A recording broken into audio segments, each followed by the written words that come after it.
दुर्भाग्य की बात यह है कि इन देश विरोधी गतिविधियों में देश की सबसे पुरानी पार्टी कांग्रेस पार्टी भी अब शामिल हो गई है। जनता द्वारा बार बार नकार दिए जाने के बाद अब राहुल गांधी इस देश विरोधी टूल किट का परमानेंट हिस्सा बन गए हैं। एक ओर आज भारत जहां प्रधानमंत्री मोदी जी के नेतृत्व में दुनिया की 5वीं सबसे बड़ी आर्थिक महाशक्ति बन रही है, वहीं जहां G20 की बैठक आज भारत में हो रही है, वहीं दूसरी ओर राहुल गांधी विदेशी धरती पर देश का अपमान कर रहे हैं, सदन का अपमान कर रहे हैं, देश की पूर्ण बहुमत से चुनी हुई सरकार का अपमान कर रहे हैं और देश के 130 करोड़ जनता का अपमान कर रहे हैं। ये देशद्रोहियों के हाथों को मजबूत करना नहीं है तो और क्या है। राहुल गांधी जी, आपने विदेश की धरती पर कहा कि भारत में लोकतंत्र खत्म हो गया है और यूरोप और अमेरिका इसमें दखल देना चाहिए। इससे शर्मनाक बात क्या हो सकती है। किसी दूसरे देश से भारत के आंतरिक मामलों में दखल देने की मांग करना भारत की संप्रभुता पर हमला है। मैं राहुल गांधी से जानना चाहता हूं कि यूरोप और अमेरिका को भारत के आंतरिक मामलों में दखल देने के लिए उकसाने के पीछे उनकी मंशा क्या है।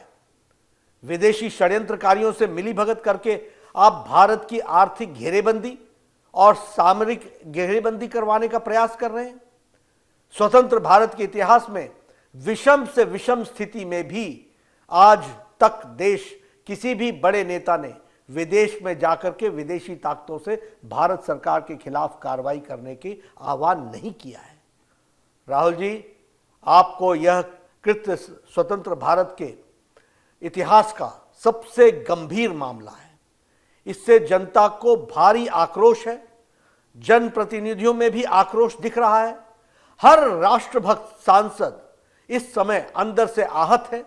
राहुल गांधी, आपको देश के खिलाफ इस पाप के लिए देश की जनता से माफी मांगनी ही होगी। अब स्पष्ट हो गया है कि मणिशंकर अय्यर का प्रधानमंत्री नरेंद्र मोदी जी को हटाने के लिए पाकिस्तान से मदद की गुहार लगाना और सलमान खुर्शीद का मोदी जी को हटाने के लिए विदेशी मदद की मांग करना उनकी व्यक्तिगत सोच नहीं थी, बल्कि यह कांग्रेस की सोची समझी और उनके शीर्ष नेताओं की यह सोच रही है। यह बात उजागर होती है। जिस इंग्लैंड ने हमें और हमारे ऊपर वर्षों तक शासन किया, उसी के सरजमीं पर जाकर राहुल गांधी ये कहें स्वयं भारत में विदेशी ताकतों से दखल देने की मांग कर रहे हैं, यह देश का दुर्भाग्य नहीं है तो और क्या है। मुझे संदेह है कि राहुल गांधी भारत के लोकतंत्र की कितनी जानकारी रखते हैं, कितना समझते हैं। अच्छा होता स्वतंत्र भारत के लोकतांत्रिक इतिहास को यदि राहुल गांधी सही तरीके से पढ़ते और उन्हें पता चलता कि लोकतंत्र की हत्या किसने की है और लोकतंत्र की रक्षा किसने की है। राहुल गांधी जी, आप आपातकाल के इतिहास को पढ़िए। आपकी दादी मां ने, उस समय की भारत की प्रधानमंत्री ने, आपकी कांग्रेस पार्टी की सरकार ने इस देश में 19 महीनों तक आपातकाल लगाकर लगभग 1.5 लाख बेगुनाह लोगों को, राजनीतिक कार्यकर्ताओं को, युवाओं को, वृद्ध को, महिलाओं को, सबको अकारण जेल में डाल दिया था और वह भी Misa, maintenance of internal security act के तहत और डिफेंस ऑफ इंडियन रूल के तहत, DIR के तहत। तब बोलने पर प्रतिबंध था, लिखने पर प्रतिबंध था, मीडिया पर प्रतिबंध था, फिल्मों पर प्रतिबंध था, गायकों पर प्रतिबंध था। न जाने किन गुनाहों के लिए किस किस पर प्रतिबंध लगाए गए थे। राहुल गांधी जी, आपकी पार्टी ने तो देश को सभी संवैधानिक व्यवस्थाओं को ध्वस्त किया है, न्यायपालिका को भी कमजोर करने में कोई कसर नहीं छोड़ी थी। आपकी सरकारों ने लगभग 90 बार राष्ट्रपति शासन लगाकर चुनी हुई लोकतांत्रिक सरकारों को बेवजह बर्खास्त किया है। यह होती है लोकतंत्र की हत्या। राहुल जी, आपकी पार्टी के द्वारा जिस ढंग से आपातकाल को लगाकर देश के संविधान को समाप्त करने का प्रयास किया गया, उसका प्रतिकार इसी देश की जनता ने किया था। आपके शासन को उखाड़ फेंका था, किसी विदेशी ताकत ने नहीं। राहुल गांधी जी, आप विदेशी धरती पर भारत को बदनाम कर रहे हैं, जबकि आज दुनिया में भारत को सलाम कर रही है दुनिया। इटली के PM ने हमारे प्रधानमंत्री नरेंद्र मोदी जी को सबसे लवेबल PM कहा है। वर्ल्ड बैंक से लेकर IMF तक ने भारत के विकास गाथा की सराहना की है। जर्मनी के चांसलर ने भारत के विकास को अद्भुत बताया है। अमेरिका, फ्रांस, जापान, ऑस्ट्रेलिया, रूस, ब्रिटेन, यूएई, सऊदी अरब सहित तमाम देश प्रधानमंत्री नरेंद्र मोदी जी के नेतृत्व की सराहना कर रहे हैं। लेकिन राहुल गांधी जी, देश का अपमान आप कर रहे हैं। यह है राहुल गांधी की समझ। यह है राहुल गांधी कहते हैं कि भारत राष्ट्र नहीं बल्कि राज्यों का एक संघ है, जिसे राष्ट्र के रूप में भारत में विश्वास ही नहीं है। उसकी सोच पर क्या कहा जा सकता है। Rahul Gandhi ji, Bharat mother of democracy है, जिसने पूरी दुनिया को लोकतंत्र की शिक्षा दी है। दुनिया की कोई ताकत भारत के लोकतांत्रिक परंपराओं को नुकसान नहीं पहुंचा सकती है। राहुल गांधी, आज आपको, आपकी पार्टी की देश में कोई सुनता नहीं है।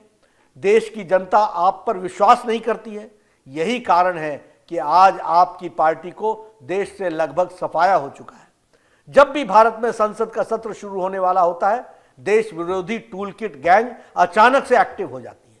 कभी पेगासस की झूठी रिपोर्ट पब्लिश हो जाती है, कभी आंदोलन को भड़काया जाता है, कभी कोई डॉक्यूमेंट्री आ जाती है, कभी कोई विदेशी अखबार की रिपोर्ट को लेकर हंगामा किया जाता है। कहा जाता है कि ताली एक हाथ से नहीं बजती है, मगर मुझे ऐसा लगता है कि यह एक हाथ तो 7 समुद्र पार और दूसरा यहाँ के दोनों मिलकर के ऐसी ताली बजाते हैं, अपने देश को भी बदनाम कर रहे हैं। और मुझे इसमें कोई संकोच नहीं होता कि आखिर भारत विरोधी जॉर्ज सोरस और राहुल गांधी की भाषा एक जैसी क्यों है। आखिर क्यों पाकिस्तान और कांग्रेस की भाषा एक जैसी है। आखिर क्यों देश विरोधी कांग्रेस नेताओं की भाषा एक जैसी है। विदेशी ताकतें भारत में को कमजोर और मजबूर गठबंधन की सरकार चाहती है, ताकि वे अपनी आवश्यकताओं के अनुसार अपने फायदे में सरकार का उपयोग कर सकें। भारत को कमजोर और डीप स्टेट का षड्यंत्र है, जिसमें कांग्रेस सहित तथाकथित लेफ्ट लिबरल्स मिले हुए हैं। पर इस देश के करोड़ों देशभक्त नागरिक कांग्रेस और विदेशी षड्यंत्रकारियों की इन मंसूबों को कभी कामयाब नहीं होने देंगे। राहुल गांधी, आपको देश के खिलाफ इस पाप के लिए देश की जनता से माफी मांगनी ही होगी।